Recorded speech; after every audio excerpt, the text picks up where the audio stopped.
মহারিষি এসে সংবাদ জানালেন, প্রভু মাগো আগত দাপরে তুমি জন্মগ্রহণ করবে, কিন্তু জানো তোমার পতি কিন্তু কোনো অংশ অবতার হবে না। বিষ্ণু হচ্ছে অংশ অবতার, অংশ অবতার কিন্তু তোমার পতি হবে না, তোমার পতি হবে ওই সুতপা ব্রাহ্মণ। মা লক্ষ্মী ক্রধান্বিত হল, এমন বর কে প্রদান করেছে? কেন? ভগবান বিষ্ণু প্রদান করেছে। এইদিকে ভগবান বিষ্ণু প্রবেশ করছে বৈকুণ্ঠ লোকে, আর মা লক্ষ্মী রেগে কোথায় যাচ্ছ লক্ষ্মী? দাঁড়াও স্বামী, আমি যাচ্ছি ওই সুতপার কাছে। কেন? আর নারদ এদিকে গায়েব হয়ে গেছে, বলেননি। সুতপার সাহস কত! সুতপা আমাকে বলেছে পত্নী রূপে লাভ করবে, আমি তার মা। দাঁড়াও লক্ষ্মী, তুমি যেও না, রাগের মাথায় কিন্তু কোনো কাজ ভালো হয় না লক্ষ্মী। মা লক্ষ্মী তন তন করে ছুটতে আরম্ভ করলেন, গিয়ে সুতপার আশ্রমে গিয়ে ডাক দিচ্ছে, সুতপা সুতপা বেরিয়ে আয়, সুতপা তোর এত বড় সাহস! সুতপা এসে করজোর করে মা লক্ষ্মীর কাছে দাঁড়িয়েছে। বলো মা, তুই তোর মুখে আমায় মা বলবি না কেন? মা তুই প্রভুর কাছে কি বর চেয়েছিস? তুই আমায় লাভ করবি?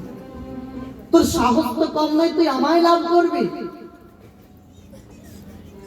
মা সেটি তো আমি এই জন্মে চাইনি, যে কোনো জন্মে তুই হোক না আমাকে চেয়েছিস সুতপা, আমি তোকে অভিশাপ দিলাম। তুই যে ভোগ বাসনা নিয়ে আমাকে পাওয়ার তুই আশা করেছিস, তোকে আমি কথা দিলাম, তুই আগত দাপরে নপুংসক হয়ে জন্মগ্রহণ করবি। সেই সুতপা জন্মগ্রহণ করলেন দাপরে বাবা আয়ান ঘোষ রূপে, যিনি ছিলেন নপুংসক। মা অভিশাপ দিলে তো অভিশাপকে ফিরিয়েও নিতে হয় মা। যখন অভিশাপ দিলে অভিশাপটি তুমিও ফিরে নাও। আমি যদি নপুংসক হয়, তোমায় কিন্তু সেই দাপরে কেউ আর মা বলবে না, তোমায় সবাই কেবল বলবে শ্রীমতী রাধা, তোমায় আর কেউ মা বলবে না।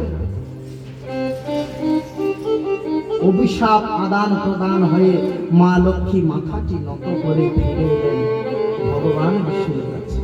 বলেছিলাম না লক্ষ্মী যেও না, রাগের মাথায় কোনো কাজ ভালো হয় না। সেই ভক্ত অংশে ভগবান ভক্তের বাসনা পূর্ণ করার্থে এবং এই ধরিত্রীর হুঙ্কারে যখন দুরাচারী রাজা কংস প্রচন্ড অত্যাচার আরম্ভ করেছিলেন, সেই অত্যাচারে মা ধরিত্রী সহ সমগ্র দেবগণ সেই ক্ষীরোদের কুলে ডাক দিয়েছিলেন, হে ভগবান, হে পুরুষোত্তম ভগবান, তুমি আবির্ভূত হও। কারণ তুমি যদি আবির্ভূত না হও, এই কংসের প্রভাবে এই মথুরা নগর ধ্বংস হবে।